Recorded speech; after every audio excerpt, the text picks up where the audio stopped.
tuning in today. Thank you, everyone who's tuning in today for The Divide with Marcus C. Williams. We are here in your ear having the conversations that you need to hear right on WRFZ 106.3 FM. And we are the #1 conservative talk show in all of upstate New York. Let's make it the whole state and the rest of the world. All right, so hit the share button, hit the like button, drop a comment in the conversation so you can be part of the conversation. I'll do my best to pop it up on screen. And always drop an American flag or just a hey, a hi, I'm tuned in, or I love your show down in the comments because it helps the algorithm to get it out to more people. So we thank you all for tuning in to this week. We've got a great show for you. And let's be honest, with everything that we've seen happen in about the last week or two on the national and international stage, stuff looks a little hectic, and it's a little hard to sort out exactly what is going on. It's just because there's so much. Today we'll talk about some on the local level, the state level, and some on the international level. But let's start with what everybody has top of mind right now. That's the Iran war, or the Iranian conflict, or the Iranian skirmish, whatever you want to call it, however you cut it. There's people dying and getting blown up over there, and some on the ground, even though they're civilians, are getting shot by the police and the military over there in Iran. Not really cool at all. Not mellow. These people in Iran that have been under the oppression of this government for decades are fed up, and they're sick and tired of it. But here on the state side in the United States, our country, the one that I love so dearly, there are many people who are wishing the failure of the United States in this engagement. Now, let me ask you, how does that make any sense? Right? These people are American citizens in the United States of America, you know, and you're wishing that America doesn't win this conflict, doesn't come out victorious in this conflict. What type of a evil, twisted, maniacal person would wish that the U.S. doesn't come out on top? Now, I say this, and I know full well not everybody has to agree with what's going on over there, but I put this to you. The people that are over there running the bombing raids, running the sorties and stuff like that, that are in the Navy, that are in the Air Force, that are in other branches of the military that are operating there right now, or are not operating, depending on who you're asking. But, you know, those are our brethren. Those are our fellow brothers and sisters in arms in the one flag that actually matters, the United States of America. And this is a very important point, because there are actual people marching in the street talking about death to America in our country. There are actual people in our country right now pushing for our failure. Hey, I see you out there. Pop you up there. Drop a comment below, hit the thumbs up, hit the like, drop an American flag, or just say, hey, hi, I'm tuned in. So as we have this conversation, how are there American citizens actively campaigning against the United States of America's success right now inside the United States of America? I had to tell somebody the other day, you know, they're like, oh, well, we were talking about Iran or whatever or something else. And they were like, oh, well, you are supporting what's going on in Palestine. First of all, nobody was talking about Palestine. I wasn't thinking about Palestine. Palestine wasn't on my mind. It wasn't on my lips, and it didn't come out of my mouth. So what are you talking about? And I said, number one, there's two big issues here with you talking about, oh, Palestine this, Palestine that. First of all, you say that you support them, but you won't go over there and fight. So that's number one. If you truly believe and you are truly so passionate about it, go over there. Show me that you're about that life. Go fight. Go help them then, if that's what you're really about. See, but these people don't want to do that, you know? And I said, number two, I said, look where you are. You're in the United States. You're here. You're in this country talking about tearing down our country and the interests of our country. Now, this is something I want to point out very carefully because it warrants being very methodical with making this point. In the United States of America, we are a country. We are a nation state, right? We operate in the global sphere. Why? Because isolationism is no longer really an option. Because they tried to do away with that in America 100 years ago. You know, like, look at where we are right now. Look at where we are. All of the different countries and the economies, all of those different factors work into all of the decisions that come out of the White House, that come out of the State Department, that come out of the Department of War. All of these things are very, very interwoven between the US and everyone else. So when you sit there and you say, oh, well, I don't want the US to be successful with this or with that, do you even fully know the extent or the impact of what's going on? Or are you just looking at it from one angle? Are you just looking at it from a small angle?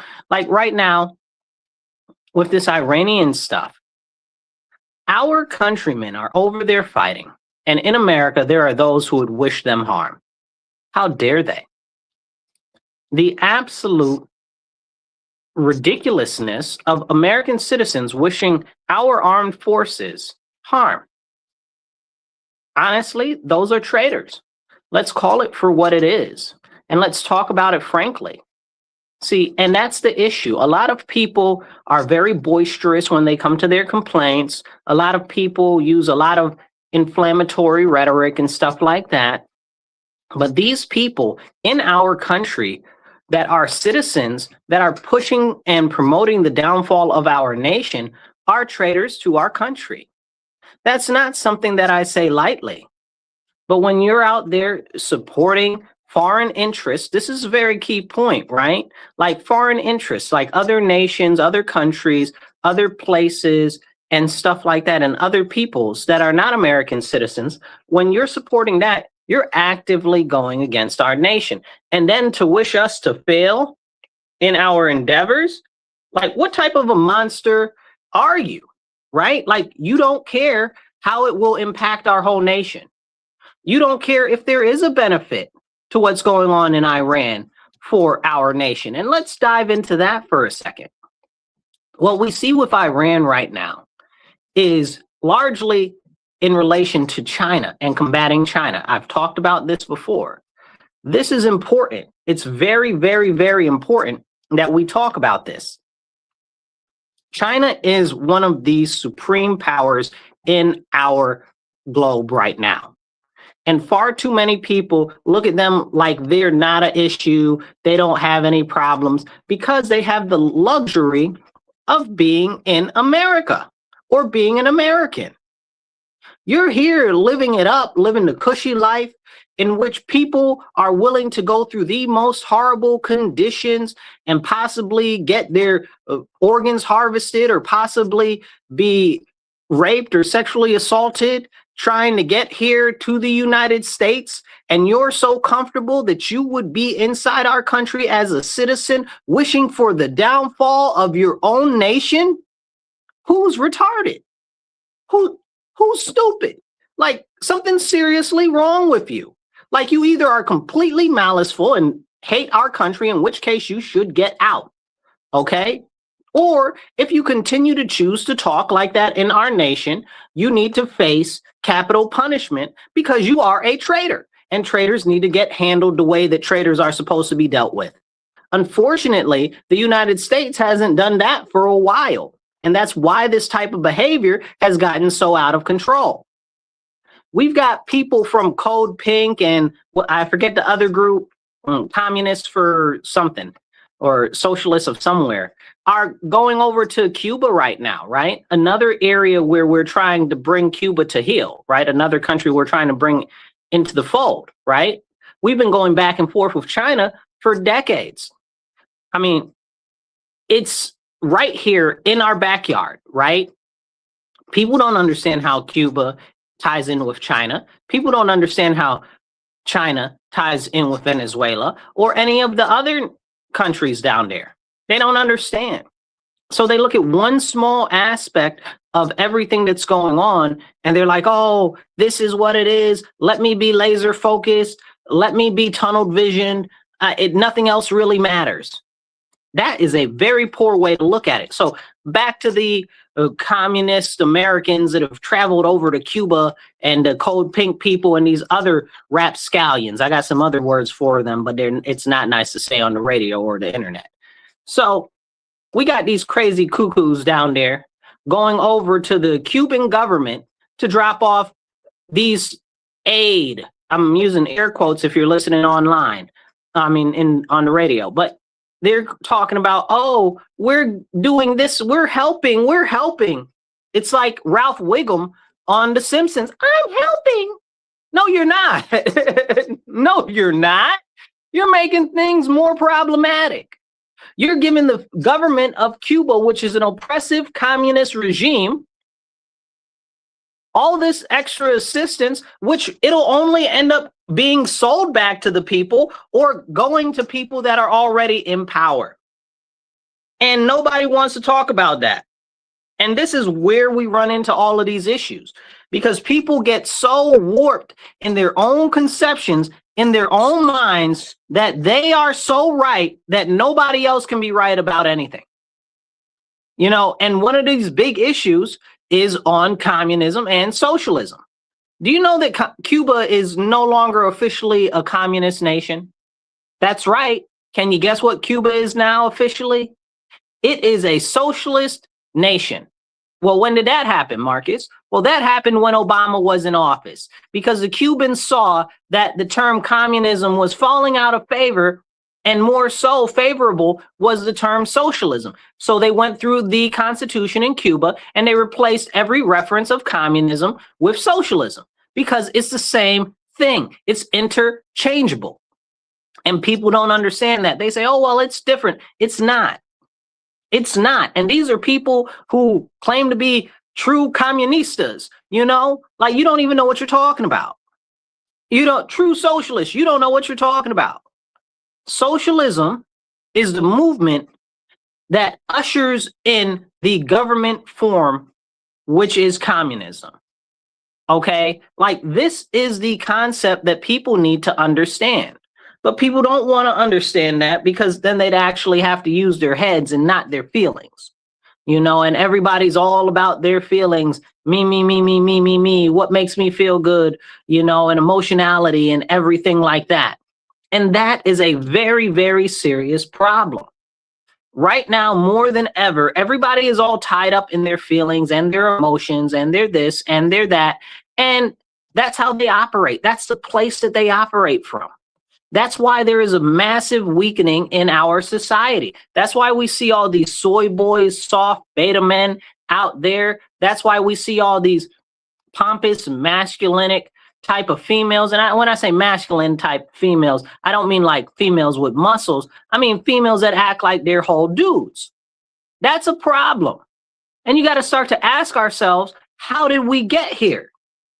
Well, we got here because of, instead of logic, instead of reason, instead of the traditional hierarchy of the home, we've turned that on its head with feminism. Well, but wait, what's feminism got to do with the greater whole of this conversation, Marcus? Well, I'll tell you. Feminism is nothing but being used to insert itself in our society, to quash our way of life, to limit strong men, and to allow the slow, steady creep of socialism and communism to pervade our nation under the guise of collectivism. And this is very, very, very, very serious. And not enough people understand that. And somebody said, and just endorsed the idea of socialism by electing Mondani in New York City. That's true. That's true, because that's what's happening in our country, because people don't understand what this stuff is really about, and they can't see from outside of their very narrow worldview. It's so problematic. And then I need you to think about this, because this will go into our next comment that somebody just put up here. You look at China, right? China's an enemy of the United States, okay? Somebody will say, it's our biggest competitor. No, they're our enemy. They've declared war on us decades ago. We just haven't been paying them no attention. When they've steadily been chipping away at our society, bit by bit, piece by piece, Lai Shi, that's a Chinese phrase for death of 1,000 cuts. And this is very serious. But they're communists, right? Communists with, what do they call it? Xi Jinping thought, or whatever they're calling it today, or what they used to call it, communism with Maoist characteristics, or you go to Venezuela, they're socialist with, Chavez characteristics or whatever the case is. You go to Cuba, they're communists, but with Castro type of thing, and this is what we're dealing with. This is what we're dealing with right now.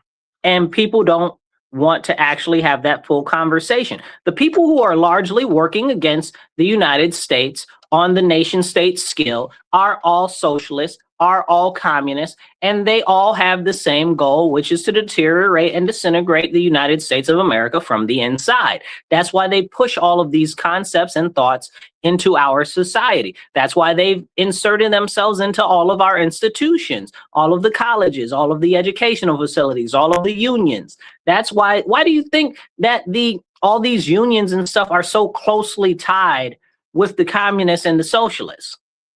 Have you ever thought about that? It's very important that we actually have that conversation. Somebody said socialism with Chinese characteristics with Xi Jinping thought. Exactly. That's what I'm talking about. So as we have these conversations, we have to understand that the breadth and scope of what is being done internally inside our nation is all of these nations working together. Now you'll say, Marcus, well, they're not really working together. Well, do they have to directly work together? They all are part of the same ideology. They all know what's good for them. They all know what's going to help push their agenda here in the country. How could you not say that they're working together? They're working all to the same end goal. And whenever they see a like-minded individual, it's like, do you know something? You look like you know something. And they're like, do you know something? You look like you know something. Because they recognize each other. They recognize the behavior. They recognize the ideology. That's why you see things like these No King protests, which they're doing another one this Saturday. You've got these No King protests, and you've got 55 different groups, the Save the Tree Frogs, and, and the people that want to tear up the railroad tracks, and the other people who want green energy, and the people that just all hate Trump, and all of these people are together at one rally for hate, to support the deterioration of our nation, to chant down with our government, because they don't like the way that our government, which was duly elected, is handling business. Now, I'd say, that's not the big issue. But the big issue in relation to that is that they are doing that unbeknownst to many of them. Some of them do know, and some of them are paid directly by these foreign agents, that they are doing harm to our nation by promoting things that are destroying and disintegrating our nation internally. And this is what needs to be talked about, because they don't have to have open lines of communication together to be working together, because they're all working to the same end goal. They want to destroy our country from inside. You think that all of these socialists and communists have exactly the same way of thought, exactly the same thoughts on different subjects? No, but they know the general ideology, and they're all working together on it. It's one of the big issues that you see with the Democrat Party right now, especially the further extremities on the left. And honestly, it's probably pretty much all of the Democrat Party right now, where if you're a Democrat, if you've got to compete for who's more liberal, it's like when you do the game of competing against who's more poor, if you've ever seen the jokes that comedians do about that, this is exactly what we're running into. You've got these groups of people who their ideology is so far out that if you do agree with them, but you disagree with them on one small thing, they're going to kick you out and tell you you're not one of them, you're not this, you're not that. And that's why you see these groups like the No Kings protests, because they don't want to push them out of their specified cliques. They want to bring them all together to unite under one cause, because they know that if they started to actually engage, they would see that there are differences in between them, and they might not actually want to work together. That's why they unite under hate. That's why they unite against Trump. That's why they're all collaborating together to do devious things that are deleterious to our nation's fabric. And we need to understand that that's what's going on. Let's hit some of these comments here. Let's see. The two people have to work, not to be afraid, not to afford a house. Okay, they tell, what's that say? They tell Danes and Swedes and Norwegians. Okay, I see what you're saying. Yeah, so some people claim that there are socialist countries in Europe, okay, and it's not true. None of those countries are socialist, right? And then they'll say, oh, well, social democrats and this and that. You're socialist. Stop playing in my face. There's no difference. You've already said it, right? Like, you can't put a prefix on socialist or a prefix on communist to sweeten the pot. It's still poison. You know what I'm saying? If there's water with some poo in it, I don't want to drink the water with the poo in it if you pour more water in it to dilute it more. It's still poo in the water. Like, what are you talking about? Like, don't put makeup on a pig. What do they say? Don't put lipstick on a pig, you know? And then tell me that, it's crazy. It's crazy. But this is what people do, because they really want to convince you, however that they can, that they are the ones that are so right, that they are so righteous. And this is where we are right now. This is where we are.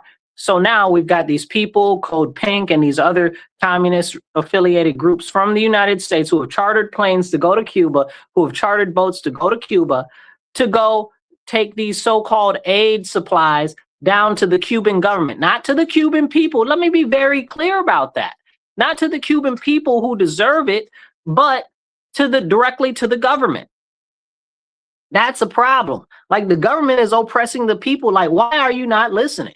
So people will say, oh, well, there's an embargo between Cuba and the United States of America. Yeah, there is. But there's not a complete embargo on the island. Like, there's not what you would call an encirclement that prevents anybody from trading with them or anybody from going in. They still do business with China. They've been getting oil from Venezuela for decades. Like, if they had a real, true, complete encirclement embargo, they wouldn't have been getting any of that.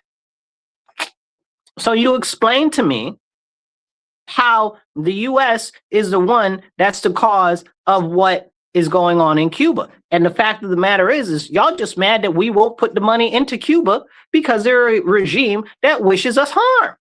Like, who's stupid? Are we going over there to give North Korea and Kim Jong-un some money and investment into North Korea? When he talking about he want to kill us up and blow us up and stuff like that, maybe now he'll come to heel, because he's been singing some real nice tunes, okay, now that Trump's back in office. So I think he might actually come into the fold. That would be like the coup of our lifetime if North Korea actually started to turn its act around.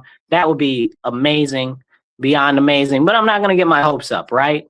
But I do know he is very concerned about the way Trump's been moving and doesn't want Trump to flex on him, which takes you into what's going on in South Korea and the upswing of the communists that are aided by the Chinese that have inserted themselves in South Korea right now. So China is doing everything that they can to literally whittle away the rest of the world until they can gain complete and total, utter dominance. That's why they're having birthing tourism in Africa. That's why they're doing it also in the US and stuff like that, paying people to have their babies and stuff like that to make the world a little more Chinese. Okay, or in Africa, where they're just acting like they care about these women, having kids with them and then taking off. So now you got a whole bunch of mutt babies over there. So this is a serious problem. but people aren't paying attention to their whole scheme. When a nation state tells you that they want to take over the world and they are one of the top 3 major powers in the world, you better be paying real close attention. Real close attention. And the fact of the matter is, people don't understand how terribly the Chinese do their own people. And that's something that we really need to have a conversation about at some point with these people, because they clearly have no clue. So real quick, hit the like button, hit the share button. It doesn't cost you nothing. Share this out there and get it out to more people. Hit the subscribe button, hit the follow button. And if you're on the radio, please make sure that you follow me on the Marcus C. Williams YouTube channel. You'll find me online and on whatever other social media platforms you are. So yeah, let's jump into it. We got a couple more comments here. What we got? Biden would have used the term competition when talking about China. Yeah, that's exactly what it is. A play on language, you know. So it's a play on language. They do this very often, and they try to make concepts in your mind. Really what it is the play on words, and the way that phrasing is really a type of brainwashing that we never really get to talk about. But what it does is it cultivates your mind to think in a very specified context, so that you don't think outside of that realm. So that way they can really lead you by your nose of what you should think. And that's a serious, serious issue. Let's see, let's see what else. We got a couple more comments. Let's see. Sorry, guys. A lot of these comments are in there. Hey, I see you there. And anybody, if you just want to drop some comments, all the comments help a lot. You know, socialism with Chinese characteristics is very, very, very telling of the direction that we're going. So I want to take 2 seconds and I want to talk about that. Then we'll move into a different topic. But real quick, you are listening to The Divide. We are here in your ear. This is The Divide with Marcus C. Williams. We are on WRFZ 106.3 radio. And if you guys want to support the station, please go to Patreon. We're looking for some people to sponsor the radio station. Station's looking for more supporters because we really are supported by viewers like you. So do go to Patreon and Rochester Free Radio and sponsor or do what you can. And if you're online, you can support the show either side right here or down below. Okay, depending on which orientation you're in, you'll see it differently. But yeah, so support. Now, talking about the socialism and which is going on in China. Right now, we have Xi Jinping, who is in power over there, who's essentially consolidated almost all power in the whole country, right? He's constantly getting rid of and killing off people and stuff like that, and nobody ever talks about it. And that's a serious problem, because right now, they're doing a lot of terrible stuff to people like the Uyghurs, or however you pronounce their name, okay, which are the Muslims from the Northwest, right? Like they're using sexual assault and rape as a weapon against them. They're forcing them into internment camps that they're calling re-education camps. Okay. They're organ harvesting them and stuff like that. Okay. Now, you can take it for what you want because you might be a different religion or whatever. That's real still evil. You know, like that's wrong. That stuff is just plain wrong. I think that the majority of us with any type of concept of humanity believe that, you know. And then you look at what's being done to the people that do the, what is it called, Falun Gong or Falun Dafa. Okay, those people are nice people, really good, solid people, and China's trying to eradicate them, and they've been doing everything that they can to make their lives a living hell. And they've put them in internment camps, forced labor camps. They consistently harvest their organs. They torture them. They torture their family members. It's really bad, you know? And then you see all of this different stuff online about how China's so great and look what they've got and look what they're doing. Except people work 6 days a week, and a lot of times don't even get their pay. Like, are you watching the stuff that's coming out from China about that? No, because that doesn't fit the narrative that you're trying to cultivate. Are you watching the stuff where they put nets outside of the factories so that people try to kill themselves by jumping out the window, that they land in the net, you know? Like, it's real serious over there. And that doesn't even go into talking about the social credit score. And if you say something that the government doesn't like, or if your dog poos on the ground and you don't clean it up or whatever, they'll deduct your social credit score and you could end up homeless on the street, which there are a lot of people with low social credit scores that are homeless on the street just because of their social credit score, not because of their unwillingness to work, not because they're not smart, but because they've said something that the government didn't like, or they did something that the government deemed impermissible or something like that. And that is exactly what it's like to be under a dystopian, totalitarian, authoritarian government like these communist regimes. And people don't understand that. In communism, the only people that thrive are at the top. Everybody else is suffering, and suffering bad, largely equally. That's the only thing that's equal in communism, is a lot of the suffering. So let's go on to some other aspects of what's going on. Hit that like button, hit the share button. Now, as we're talking about this China issue, let's take it back to Iran and then bring it full circle back in the Western Hemisphere. The Iranian conflict today, well, last night, I should say, Trump said, listen, Iran, either you come to the table or we're blowing up all of your energy generation facilities. So all your electricity, everything, ain't nothing going to work. You're going to flick a light switch and that bad boy ain't going to come on nowhere in your whole country. I said, man, Trump is a bad man. You know what I'm saying? And I believe him too. I believe that he meant that. So thus far in this engagement, they've not really attacked any of the energy facilities or energy generation facilities. Israel has attacked some of the oil and natural gas places. They're doing their own thing. I'm not very happy about that. That's a whole separate conversation for another time. But the U.S. has avoided hitting any of their energy infrastructure, you know, because eventually what the goal of the United States is for the people of Iran to replace the government that is in there now. But the government is so oppressive. The other day, the guy that was the head of the police, he said, if you come outside acting raw, we're going to put you down in a plastic bag. I said, oh, man. I said, that's real raw. And he said, listen, that's how we roll over here. Now, mind you, a lot of people forget that just a couple of months ago, and it's crazy because Iran hasn't disputed this. I would think that they would have disputed this if it wasn't so true. They said that they killed over 30,000 protesters in Iran just a couple weeks ago, before this whole engagement started. I think we're on week 4 now, maybe. But before this started, that was what they were doing. They killed like 30,000 people. Like, that's crazy. That's a lot of people. How many people is 30,000? I don't know. Most cases, half a stadium, depending on how big your stadium is, a third of a stadium. Like, a lot of people. Like, how many people do you know? A couple hundred. They killed 30,000 of them. Okay? But yet they say that people like Trump are the problem, and Trump is a king and a despot and stuff like that. It's not true. It's not true. They say things like, oh, well, he's Hitler and stuff like that. And it's not, none of it's true. But when you say these things like this, it exemplifies the really terrible issues of singularly branding a specific topic, right? Or a specific person.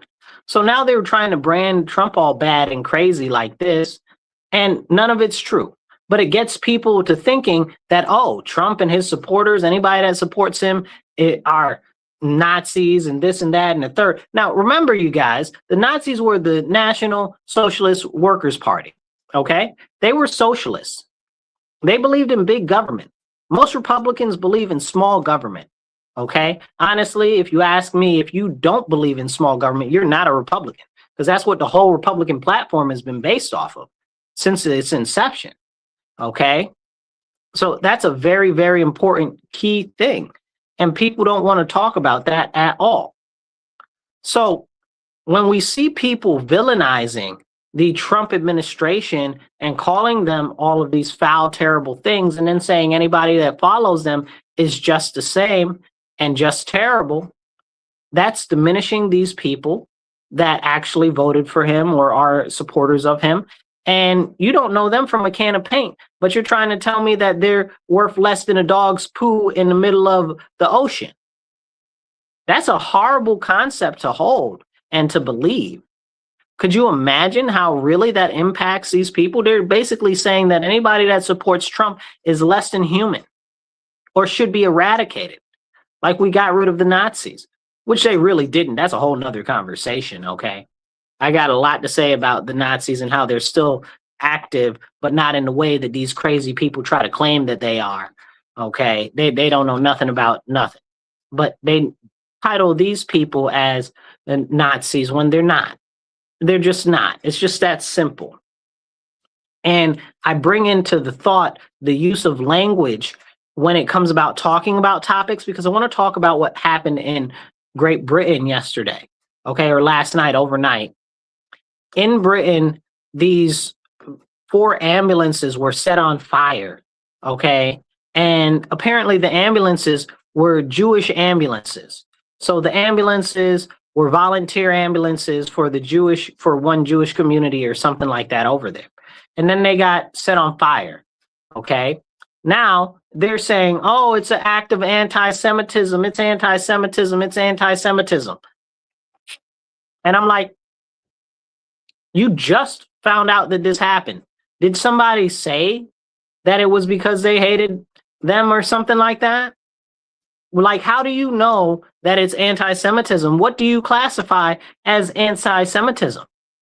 Because when you say something that they don't like, it's anti-Semitism, but this is an act of setting some stuff on fire and destroying it.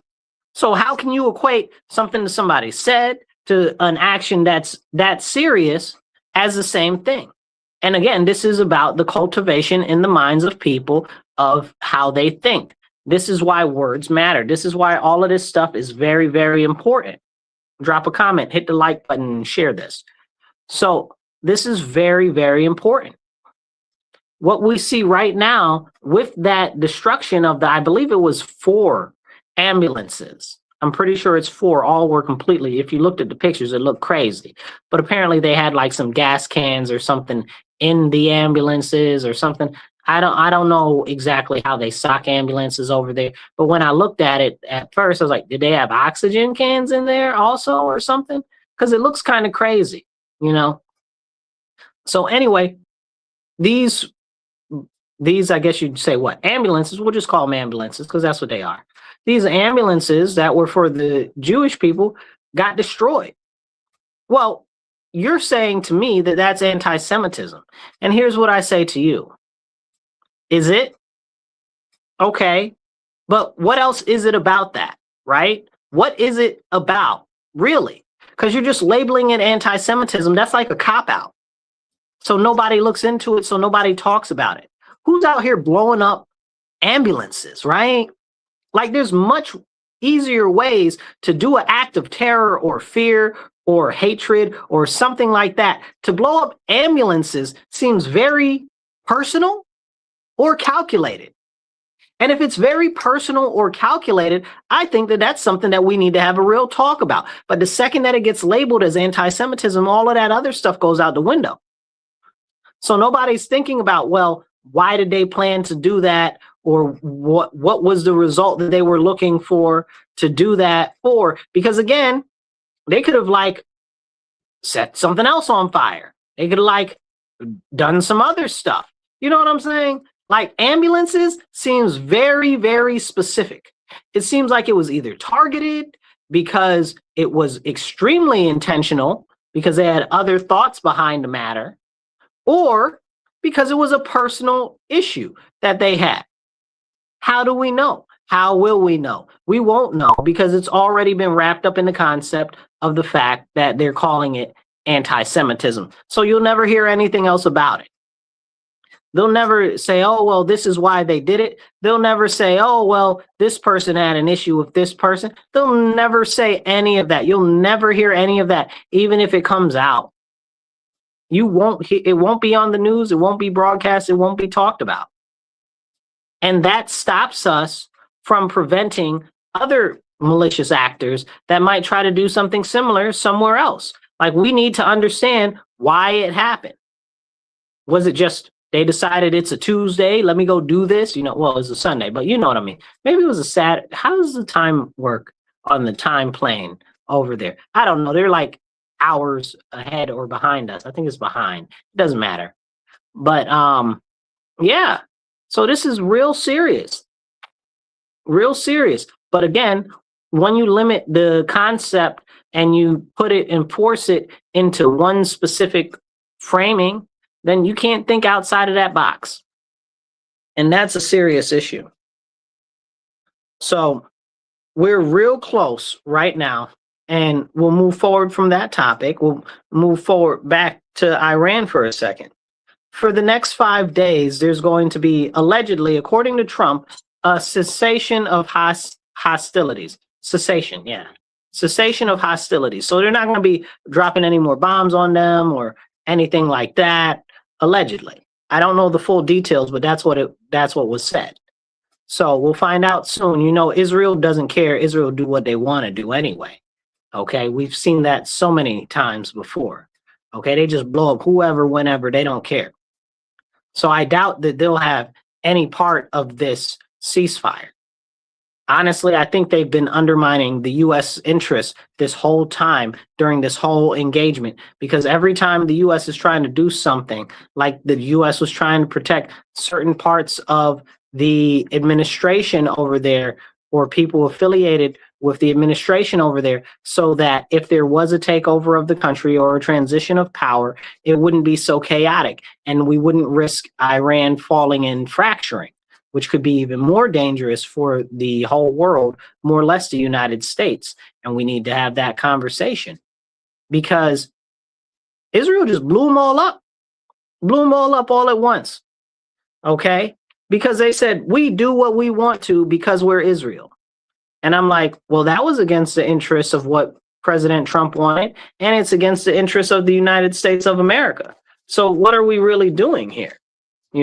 So with this new cessation of hostilities, I don't think that Israel will uphold their part of it, which they should, but I highly doubt it. I don't see any reason why they would. That's not the way that they operate. So we need to be on the lookout for that, because they might try to sabotage this timing of negotiations that Trump is having with Iran, and that might cause more problems. So if you see some stuff jump off in the next couple of days during this brief interlude, then you guarantee you that it's got to do with Israel. So speaking back to Great Britain, did you guys hear that allegedly Iran sent an ICBM to Diego Garcia base, which is over by the Indian Ocean, right? Which is also over by where we blew up one of their submarines, which was in the Indian Ocean. I don't know how close it was to Diego Garcia, but that'll be very interesting, So when we talk about that, where'd that missile come from? I'm trying to find out. Apparently, this happened a couple of days ago. They didn't tell anybody. Okay, they said it happened on the 17th, I believe, or it might have been the 15th, and they didn't tell anybody. Why didn't they tell anybody? How come we didn't know about this, right? Like a ICBM launched all the way over there. Like, the Indian Ocean is not close. Diego Garcia is not close to Iran. That's pretty far away.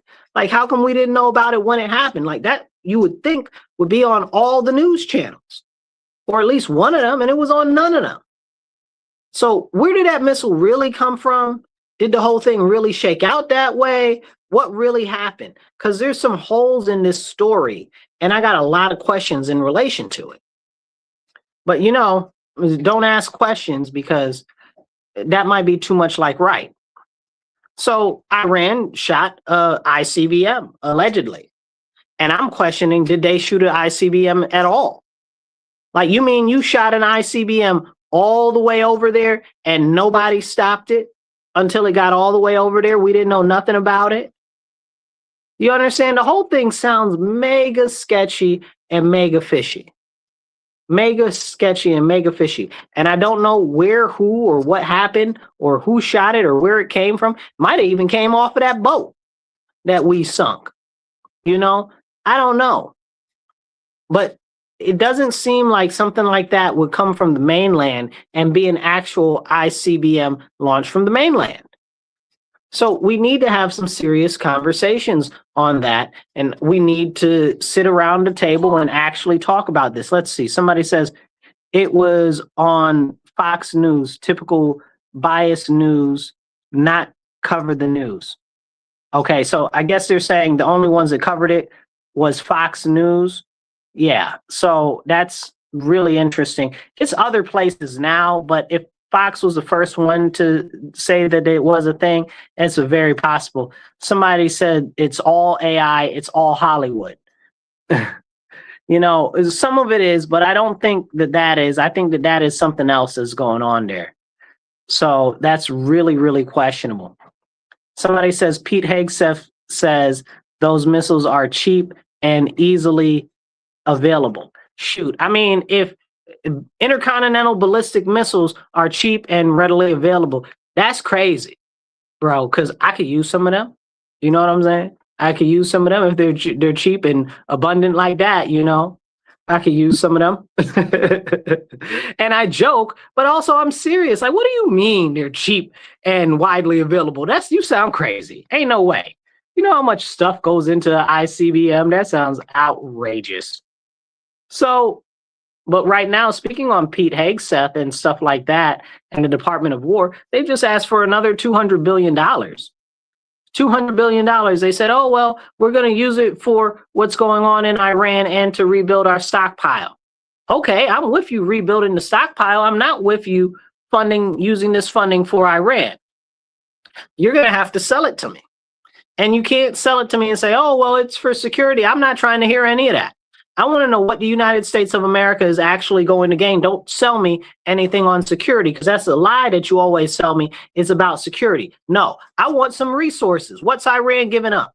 Tell Iran run its pockets if we're going to just give you $200 billion. Don't play in my face. When that money ever going to come back to the American people? Never. Okay? So make it make sense. Make it make sense. Where's that money going to come from? Okay, more from taxpayers' money. So they're trying to put that in Congress right now. I don't think that it'll pass. It might get out of the House of Representatives by a very thin margin, but I don't think it'll pass the Senate. So again, this is the issue of Congress. Congress does what it wants, when it wants, what it feels like, when it feels like. And right now, I agree, honestly. I don't support another $200 billion, because it'll be $500 billion by the end of the week, I bet. $200 billion for whatever is going on over there. I know war costs money. War costs a lot of money, but this isn't a war, right? This is an armed conflict, right? A policing action, right? So you don't need all that extra money for a policing action or an armed conflict.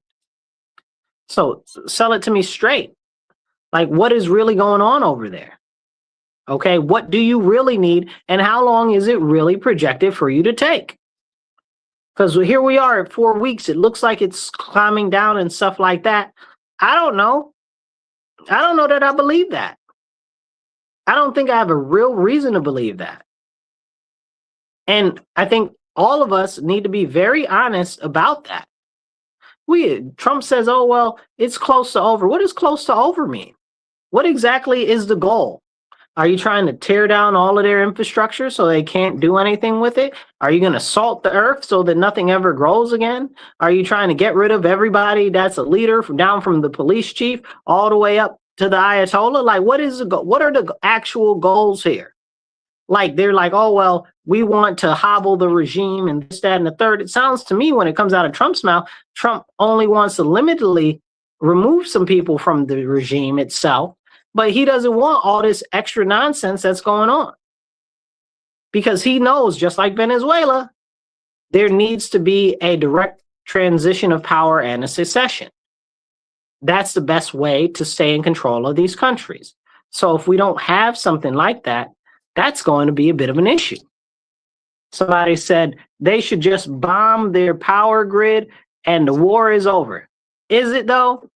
Is it over if we bomb their power grid? Like, I'm not opposed to that, but honestly, I think that it won't help the way that we really want to. Again, we spoke earlier about the fact that certain instances will scatter the Iranian whole state. Like it'll be broken up into different factions, which it already sounds like somewhat of is happening already. So we need to be very much so on the lookout for that, because that's a problem and a real thing that we need to look at. Let's see, we got another comment. 2 missiles launched, one fell apart from the other. The other one was shot down, according to the story. So this is about the missiles that were going to hit Diego Garcia that Iran fired, right?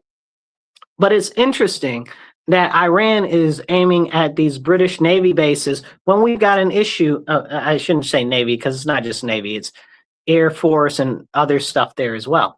But this is happening right after the British said, no, we're not going to let you use our spaces, our forts, or anything to launch attacks or whatever on Iran. That's crazy. They went so far as talking about they're selling the Diego Garcia Island to China. Like, what is going on here? Like, what even are we doing? And then you see how sold out Ireland, not Ireland, but England, the greater whole of England is sold out to them already. Look, China just built the largest embassy, hundreds and hundreds of rooms. Why do you need an embassy that big? Hundreds and hundreds of rooms, okay, just a couple of streets away from the whole offices of all the magistrates, the PMs, the prime ministers and stuff like that, you know, like parliament. Like, what are we doing? And then underneath that runs a deep data cable.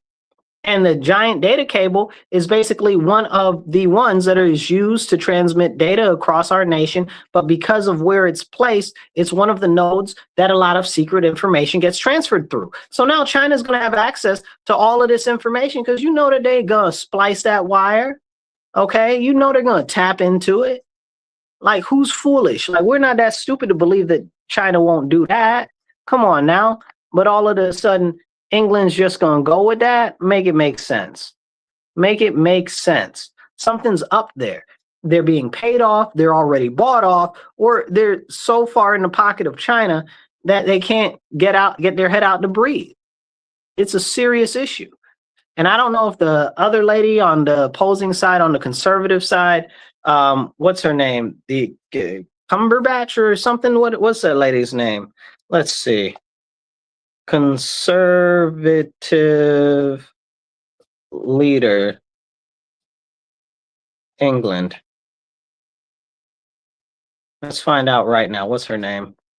Let's see.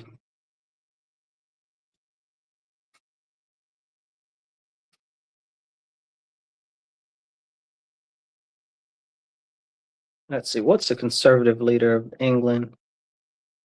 It is Cammy Badenoch. I probably said that pretty bad, but that's who it is, okay? And she seems all right. She seems pretty witty. Some melanated lady, okay? She seems pretty on the cap of stuff. She might be the next prime minister, but I think she's too dark to be the next prime minister, so that probably won't happen. All of these other Indian people over there that are Muslims are getting in there, and all these same people that are Muslims are getting in there. You know, they don't have the sheiks getting in there. And there's this guy that's a sheik over there. Okay, the sheiks are these people that are a different religion. Go check them out. But they're very much against the Muslims. They've been fighting them out for, I don't know, a couple hundred years, you know, over there in the, what do you call that? I guess, is that West Asia? I guess, yeah. West Asia and parts of India and stuff like that. So it's really important to understand what's going on in England. Again, this goes back to geopolitics and how the people that look at these one little issues don't see or pay attention to enough of what else is going on. It's a real serious issue. Somebody says also British is practicing speech policing, sad place these days. Yeah, it's not just speech policing. It's more than that. They've got all types of crazy things going on there. And the surveillance is mad and everything. It's real bad. They got more cameras than anything in the universe, and they're watching you at all times, know where you are, all of this craziness. It's real bad. So it's clear that they want to be just like China. They baby China right now, okay? China is trying to institute global socialism. Exactly that. That's what we were just talking about a little while ago. Thank you for joining the conversation. Hit the like button and the share. So this is exactly what we're talking about. It's all these people are in it together, really. The enemies of the United States, which we have a lot of big players that are enemies of the United States. Some nations that could be hostile to us are more fearful of us than hostile to us because they know that they can benefit, you know? So some of it's fear, but most of it is benefit, you know? The people in power can benefit. Somebody said there isn't the nuclear option, which is dropping a bomb on the capital of Iran. So, no, that would not be a good option. Okay. One, I fully support turning most of the Middle East to glass. That's number one. But dropping a bomb on Persia, that's a bad idea. And I'll tell you why. Because the vast majority of the people in relation to Persia are not these type of Muslims that we see or we consider the Saracens, which are the sand people. It's not those type of people like Persia, Iran, where it is right now. Like they were never a part of all of that. Like Islam was forced on them. Okay. So that's a real serious issue. Honestly, it's largely to do with Jimmy Carter. Okay. Somehow it goes back. It's always either Jimmy Carter or France, it seems, you know, like one of the two. It seems to trace back to them a lot. So Jimmy Carter should have backed Shaw, but he never did. When the Shaw took power, they should have supplied them with aid and arms, and they did none of that. And that's why we had to collapse and the IRGC take over, the Islamic National Guard Corps, okay, Islamic Revolutionary Guard Corps. And that's why they took over, because they didn't support their man. Like that was crazy. You know, that was wicked work because the Ayatollah was like, oh, well, I'll be a little bit moderate if I get in there. So I'll get in there and you won't have to worry. And then he got in there and he flipped the script on us for the next 50 years. You know, like who's stupid? Jimmy Carter. Okay. Like a serious issue. A serious issue. Somebody said, what is this about somebody in Tennessee? I don't know what you're talking about. You got to give me more information. So we are at the point where all of these people that are saying things like drop a nuke on Tehran and stuff like that aren't thinking of the bigger picture. We drop a nuke on them and what? And what? We kill up a whole bunch of people that are innocents, that are just trying to live their life under this repressive regime. We make a whole bunch of people mad and turn them into turn all the people that died into martyrs, create a whole bunch of new enemies so that they can go out and try to get us back later. You know, I figure it like this. If somebody dropped a bomb on my house and it's me, my grandma in a wheelchair, my two-legged dog, and my goldfish, I'm going to be mad at them forever. I'm going to do everything that I can do to get back at them. Like, are you crazy? So when we say we're going to nuke somebody, we need to be very, very, very direct, succinct, and focused. Can't just drop a nuke on Iran. That would be one of the worst possible things that you could do. However, speaking of Iran and nukes, Iran shot a missile at one of Israel's nuclear production sites where they're making bombs that, of course, Israel doesn't make nuclear bombs, that they have the nuclear bombs that we know they have at least 47, but, you know, they don't have those because they don't talk about it. But if we know that they've got 47, they probably got 247, you know. So somebody says, but you get rid of the main Iranian leadership. So we have no real reason to believe that anybody in the main Iranian leadership is even in existence anymore. We took out 40 of their top people. A couple of them were the preceding people. We took out the majority of the Islamic ruling council. There's like nobody out there. There's like the one guy that was the janitor in the in their state office that's left right now. And I laugh and I joke, you know, but honestly, it's really serious. It is very slim pickings over there. The Israel blew up the police dude the other day, the head of the national police, and all types of stuff. There is like almost nobody left. It's really, really problematic because when it comes to that, we need to plan a succession of power, and we don't really have anybody in there to place there. So we need to be very much so thinking of that. Somebody said cutting off the head of the snake. So it's already cut off. It's already cut off. But I'd say it's less like the head of a snake and more like the head of a basilisk. When you cut the head of it off, it just kind of grows back.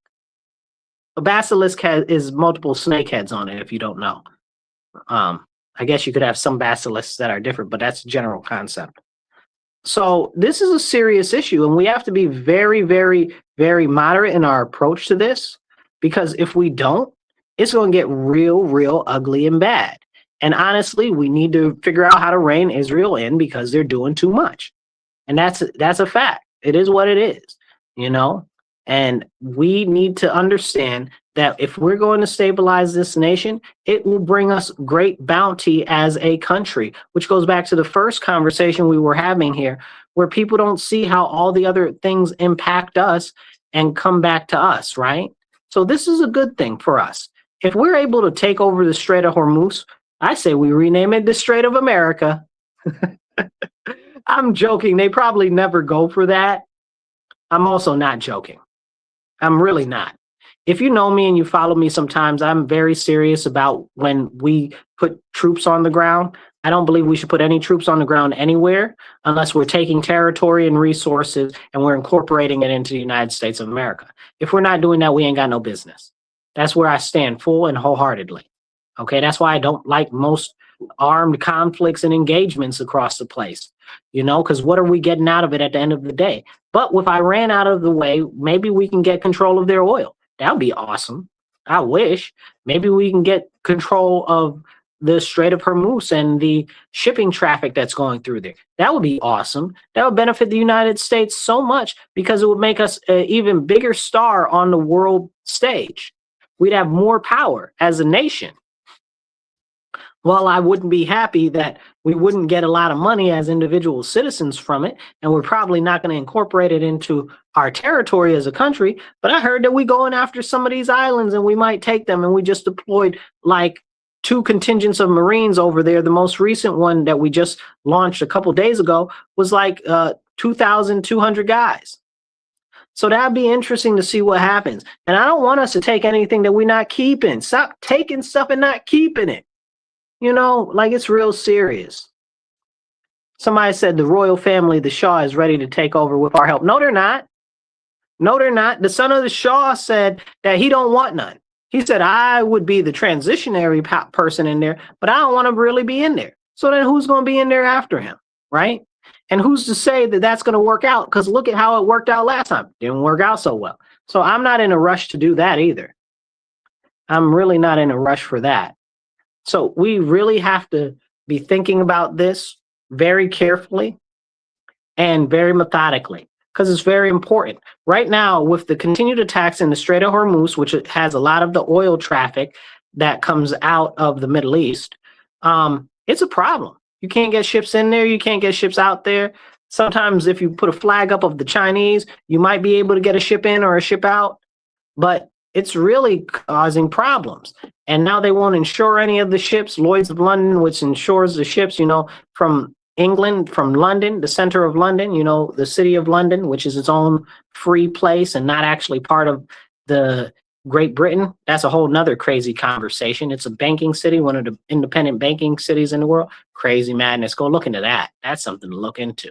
Hit the like, hit the share while you're out there. Drop some thumbs up and put some comments up. I'll try to pop your comment on the screen as we're going through some of this. Now, as we have this conversation about what's going on and how it might benefit the U.S., there are a lot of people that are very concerned with what's going on over there. And they're like, we shouldn't be there. We shouldn't be doing this. We shouldn't. Are we? Are we there right now? We are there right now, right? So you think you can just pull out, right? You're just going to go off half-cocked that because that's what you're trying to do, right? Like that's going to cause even more problems if we don't complete the job. We got to finish the job on this situation. It's very, very serious. And it's really problematic. So let's talk about what's going on in the U.S. for a second. Let's come back stateside. Let's talk about the SAVE Act for a moment, right? We all know that the SAVE Act is trying to get put through in the Senate or whatever, and they're not really trying to do it or whatnot. And that's its own problem, right? Now, to try to sweeten the deal and make it go through, that they're trying to put in there that there will be no more child genital mutilation. There will be no more boys and girls sports and stuff like that. I think that's good. I don't know that it should be attached to that, but that would be a major piece of legislation if we can get that passed. Now, in order for the Democrats to pass it, they say we got to do all of these crazy things and pull back ICE. I don't think that I agree with them quite very much on that. I do think that there is an overexpansion of government policing, and that is a problem. I don't know that this is the answer, but I know one thing for sure isn't the answer. Stopping this, I should say, keeping up this shutdown that's going on right now is definitely not the answer to solving what they want. Now, they believe that it is, that they can pressure the Republicans into doing it because the TSA is shut down, the CISA is shut down, CISA, the Central Intelligence, what is it? Center for Intelligence, something. Anyway, it's one of our cyber intelligence agencies. So them and FEMA, which we've got this giant 2 storms that just hit Hawaii, so we need FEMA. We got other stuff going on in the southeast. We need FEMA. Like these people. And it's not just those, it's other groups that have been shut down. The Coast Guard, like the Coast Guard isn't getting paid, like the Department of Commerce isn't getting paid. And all of these Democrats are like, yeah, yay, yay, yay. You're messing up, y'all. Like, what are you doing?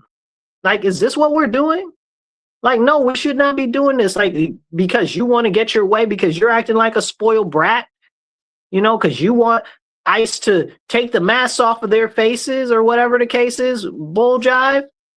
How about you tell your people stop wearing masks? How about you tell all these domestic terrorists stop wearing masks? I ain't never seen them tell none of these people to stop wearing masks. When COVID came in, they want everybody to wear a mask. I was always against it for multiple reasons, but more than anything, because everybody running around looking like a bunch of banditos, looking like highwaymen, like they about to jack somebody, and they still out here dressed like that. Y'all did this. And you telling ICE to take off their mask? Maybe I'd be with you if you took off yours. You understand what I'm saying? They didn't start this. They got that tactic from you. But can we have that conversation? No, of course we can't have that conversation, because that's an honest and earnest conversation. And it's too much like right. You know, nobody wants to have that type of conversation. Somebody said, look up over 100,000 not getting paid for working for DHS. Yeah, I know. DHS is crazy there too. So these are all the different groups that I just named are all under DHS. But you know who's paid in full? ICE. Because that was part of the big, beautiful bill. It wasn't part of this. So the fact that they're holding this up right now, dick move, right? It's borderline treason. It's a whole dick move. Like, it's not even associated with ICE, but you're trying to hold the rest of the nation hostage and our Department of Homeland Security hostage so that you can get what you want because you're spoiled little brats. That's what the Democrats are acting like. Spoiled little brats that can't get in their way, so they're going to give everybody else a hard time until they get what they want. They're going to throw a whole tantrum in the store and rip stuff off the shelves until they get their way so that people make sure that they stop doing what they're doing. If it was up to me, we wouldn't be negotiating with them terrorists because they are terrorists as far as I'm concerned. Like, you want something done with ICE? I got you. I understand you. I hear you. I don't agree with you necessarily, but I hear you and I understand you. But when you drag all these other agencies and groups into it because you're mad at ICE, you are the problem. And it's not complicated for anybody to see that. But again, this goes back to the beginning of our conversation, the very, very beginning of how everybody's all in their emotions and their feelings and their moral self-righteousness and moral justifications for everything. It's trash. Like, we got a whole bunch of big behind babies in the US. Somebody need to take off their belt and start whooping some behind. Like, that's really what needs to be done. Some discipline needs to be reinstilled in these individuals. Like, it's a pain. And I have no affinity for Congress. All, was it, 451 of them or whatever, however many people it's in there now. Okay, I can't even deal. I don't want none. I'd throw most of them out. Start over. You know, it's a problem. Let's see. Got another comment here. Let's see.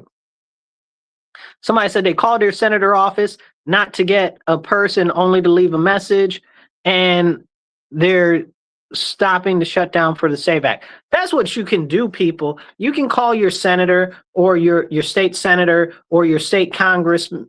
You usually have a couple of congress people in your state. You usually have one for your specific district, but you got a few in the state. And if you're talking about the federal Senate, you've usually got two, you know, your junior and your senior. Okay. Mine is Chuck Schumer, who's a piece of excrement, and then Gillibrand, okay, who's just about as bad as he is. And Chuck Schumer came out the other day, speaking of the SAVE Act, Chuck Schumer came out and he said, you know, I don't support the SAVE Act because it's going to allow ICE to kick tens of millions off of the voter rolls. You said, what? It's going to allow ICE to kick off tens of millions off the voter rolls? But you've been telling me for the last couple of years, there are no illegal aliens or foreigners on the voter rolls. Like, how you get like that? How you going to tell me that? Now you telling me that it is? Like, and nobody put this up on the news. Did you guys see that on the news anywhere? Like, no, it wasn't even on. That should be the only thing that's played on the news right now. That needs to be on the news 24/7. Like it's crazy. Like that he actually said that. But by saying that, keeping it in line with the SAVE Act, right? Most people want voter ID. But see, it's not even really about voter ID, is it? It's about protecting our elections. That's what it's really about. People are concerned that we don't actually have secure elections. I'm concerned. I'm very active politically where I am in the city of Rochester. I am very concerned that the elections are not secure. We've seen a whole bunch of malfeasance and witch trickery over the last couple of years. Okay, it's been very, very, very unique, to say it mildly. But these are the problems that we have here, and we need to start talking about them. You know, Trump went down to Maricopa County, got some of the stuff there. I haven't heard anything back about what's going on down there. Went down to Fulton County in Georgia. I haven't heard anything about what happened down there. Now I heard that the sheriff that's running for governor in California picked up some ballots to check out the ballots from the last year's election, because apparently there were some discrepancies and concerns for election integrity over there in part of California. But I mean, most people are concerned and don't necessarily believe that the elections are secure. So this is a very important, crucial bill. I don't necessarily like pushing all the elections more so to the federal level. Again, I'm a small government person, but it's very clear that places like I live in New York State are super trash. They've got like 9 million days of voting. You can vote basically all year long. You know, they got it where you can mail in ballots. The ballots can come in after the election. Okay. They got it where we've got all types of dead people on the voter rolls. They didn't want to give the voter rolls to the federal government, so we got nipped for that. That was a whole problem a couple months ago, if you remember that. And it's caused us all of these issues because New York State doesn't take voter integrity seriously, because they're probably cheating. They're most likely cheating in New York State. I can't talk about your state because I don't live there, but I know the shenanigans and stuff that's been happening here. Okay. And if you look at places like Arizona with the ballot harvesting, or Pennsylvania with the ballot harvesting and stuff like that, a lot of really shady stuff. I don't know if you saw the thing the other day. I saw somebody going, and I believe it was James O'Keefe, it was James O'Keefe and one of his people from his organization. They were going around and they were investigating the homeless people in California and how they were giving them money to sign up to vote and to sign up for their petition that they were passing around. That's crazy. Like, that's really, really crazy. And they were putting fake addresses and stuff on there, or whatever the case. The whole thing is crazy. Most of the homeless people didn't know what they were signing and all types of stuff. It's bananas. It's bananas. But this is how the enemy of America works internally, because it's all about them staying in power. It's not about the actual American people. And that is a disservice to every single last one of us. Let's see. We got a couple of comments here. The Democrats realizing in California that they're being screwed over and they're now going and now they're looking to flip red. Well, I don't want them necessarily to change parties, but I'd like them to vote different. I don't want them to bring their lefty ideology over to the right. Like, we don't want that. We don't need none of that. But if they want to vote for Republicans, definitely do that. It's very, very important. So what we got is a whole bunch of people running around in our country that are concerned about our elections. Like 86% of the American people want voter ID. Why is this being held up? And I could talk about how Thune is trash and garbage. I'm not a fan. Okay. Never been a fan. Wasn't a fan of him when they would put him up for the lead in Congress. I'm not a fan of him at all. Okay. I think that he's doing a grave disservice to the American people. I really, really do. And now when I say I think, I don't think, I absolutely know. I'm just trying to soften it a little bit. Okay. Because what's going on is wrong. What's happening is wrong. And if you guys want to support the show, please hit the like button, the share button. That helps a lot. Share it out. It doesn't cost you nothing. You can help out the show by checking out either sides of the screen here or down below, depending on which format you're looking at us on. So if you're on the radio and you want to support the station, please go to patreon.com and Rochester Free Radio. The station is looking for more sponsors and donors because we are sponsored in part by viewers like you or listeners like you, right? Because it's the radio. So, but yeah, back to the task at hand. Right now, we see what's happening inside our nation. We see that people do not believe that the votes are going the way that they should. We see that people are concerned about mail-in ballots. We saw how there were, tens of thousands of mail-in ballots that were found in a ravine, okay, that came from voting districts that were very red in California, and they were just found in a ravine after the 2020 election. Like, we're never going to talk about that. Or the train in California that had all of those ballots. Like, we're never going to talk about that. Or the train in Pennsylvania that had those weird filled in ballots that were pre-filled in but no names and stuff on them. We're not going to talk about any of that. Now, I'm not going to say that there's any malfeasance there, but I'm going to be like, man, if it looked like poo, it smelled like poo, I'm not going to try to taste it and find out if it tastes like poo. You understand what I'm saying? Like, this is for real. Like, this is the real deal. People are concerned. Right now, there is a case in the Supreme Court right now, okay? Watson versus the Republican National Committee, committee, okay? And I was listening to the arguments today, the oral arguments, and the guy that's fighting the case because they're trying to get, essentially, if this case is lost, mail-in balloting will be gone. Mail-in balloting will be gone. You'll still probably have absentees, but regular mail-in balloting like they do in New York State and all these other states, it's probably gone. And it's already, the case is off. Listen, I encourage you to go watch it. It's online now. You can listen to it. They've already started. I think today there was 2 hours. I didn't get a chance to listen to the whole thing so far today. But the oral arguments, the dude was trying to say, yeah, essentially they're trying to defend mail-in ballots, right? He brought up the most stupidest, dumbest stuff to try to defend it. I'm looking at this guy like by the time he get done talking, they're going to get rid of the absentee ballots too. They're going to get rid of not only mail-in ballots, they're going to get rid of absentee ballots. They're going to get rid of multiple day voting because the way that this guy is addressing his premise or his thesis, however you want to say it, is ridiculous. He's like, yeah, when the founders framed the Constitution, they put in voting day and how voting day was supposed to be. Hold on, voting day, bro? Are you sure that's how you want to start your argument for mail-in ballots? Talking about voting day? When you say voting day, that means that if they are voting, it needs to be on that day. So when you say voting day, that automatically precludes any early voting or any ballots being counted after the election. Like, and the Democrats do this. They did it with what was it? Not the Bruin decision.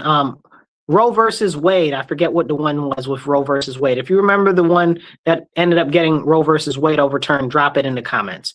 But they did it with that when that got overturned because that was a states' right issue. It should have never went to the Supreme Court at all. But they figured that if they got it to the Supreme Court, it would get tossed out. And if it got tossed out, then they'd be able to say, oh, they're coming for your abortions. And then they could win the electorate like that and get their people out to vote.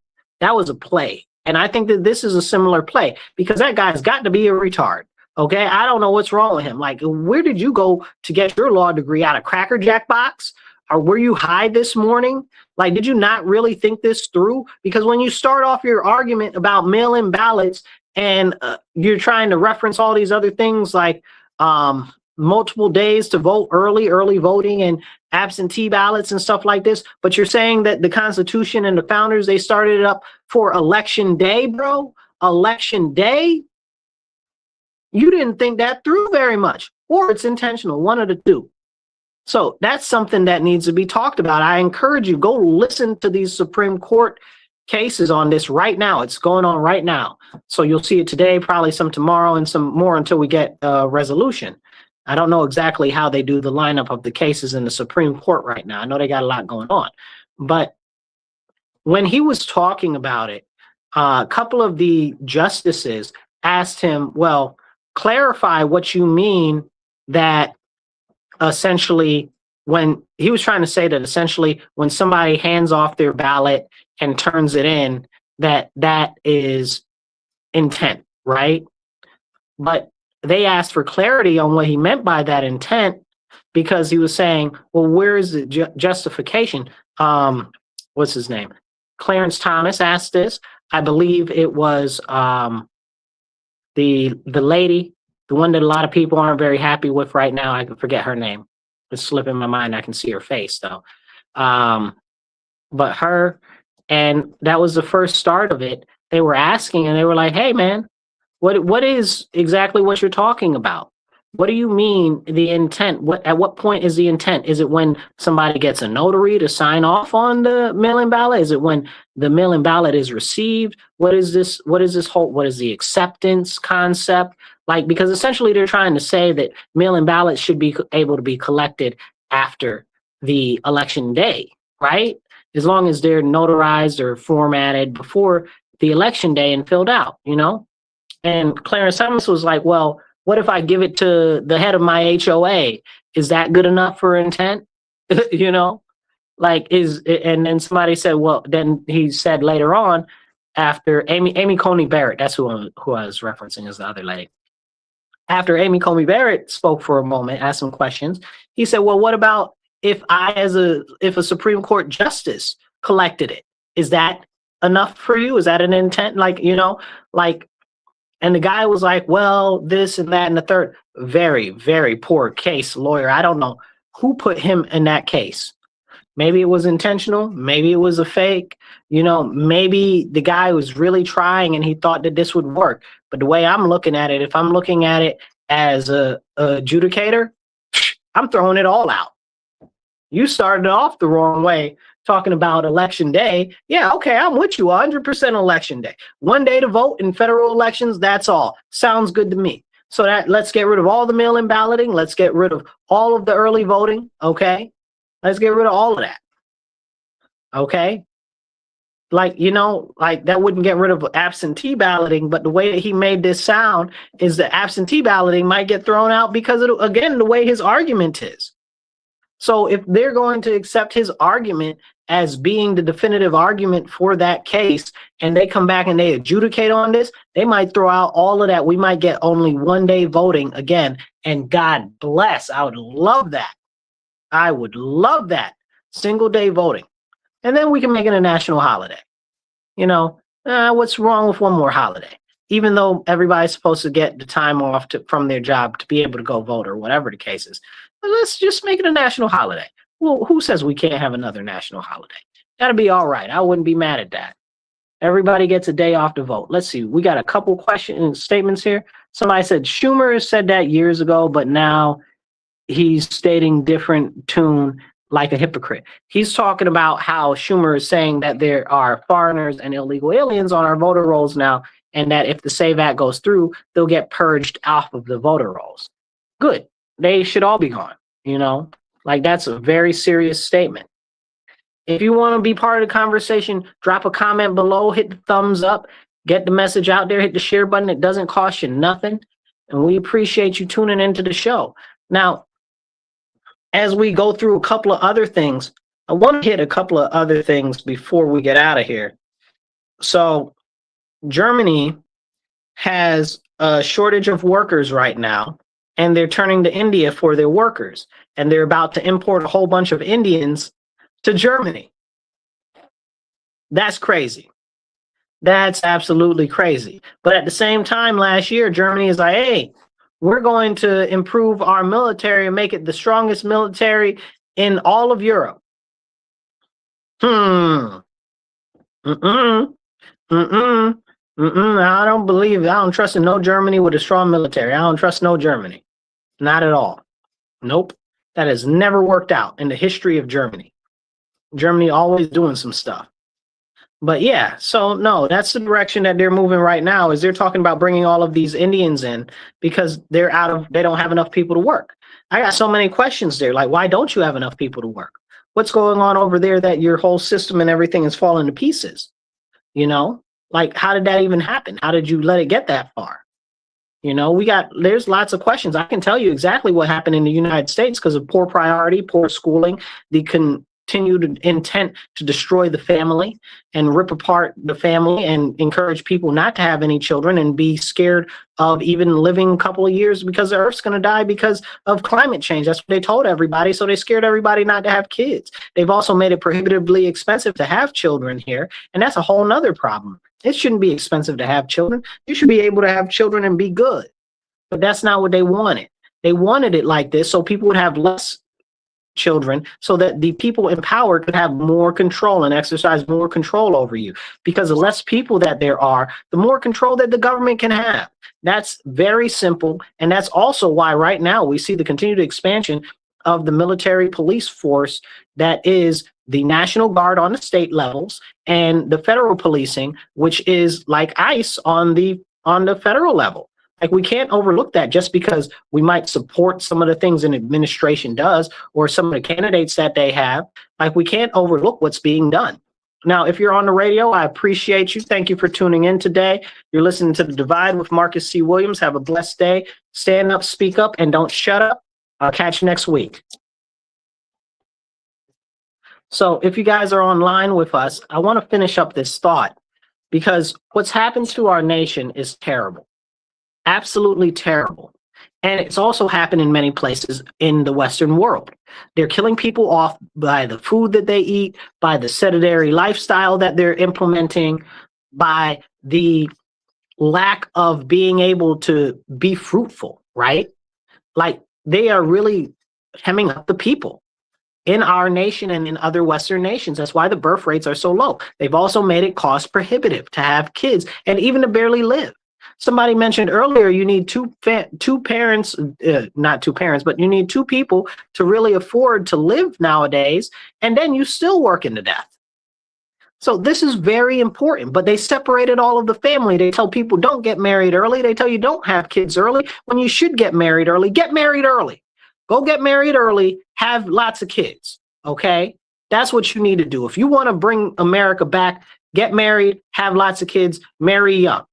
There's also statistics that say that when you get married between the age of 19 and 22, you're more likely to have a relationship that lasts for your whole lifetime, which is really good.